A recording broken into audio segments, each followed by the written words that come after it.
Nick, thanks so much for coming into the podcast today. I'm looking forward to tackling a new and different topic here of retirement plans for companies that have employees outside the US. Sounds good. Maybe this is going to be a short podcast today. All countries have a 401k plan, right?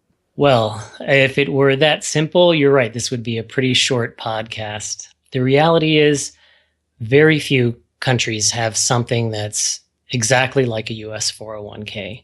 There's quite a bit of difference in the types of plans you find in other countries, but what you generally do not find is a plan that's truly defined contribution in nature, where the employees direct the investment and where there's no potential guarantee or something to the employee on what they would get from the plan in the end.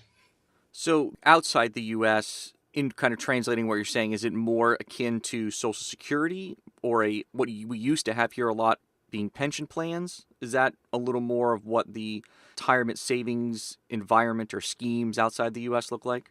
Yeah, in fact, I'm glad you mentioned Social Security because I think that's really one of the things we might not think about, but it's fundamental to what employer-sponsored plans look like outside of the US.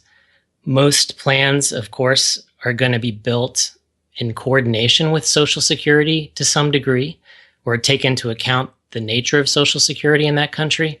And I can give you a few examples in how this has a profound effect on what foreign plans look like. For example, a country in which Social Security, and this would be the case in some Latin American countries, where it's individual accounts that the employer and the employee contribute to. In those countries, often there wouldn't be an additional employer-sponsored plan because the employer has the opportunity to make additional contributions into the individual's Social Security retirement account because it's an individual account structure that's fully funded. So in that case, there wouldn't be any tax structure to support any contributions being made to a plan independent of the Social Security structure that already exists. In other countries,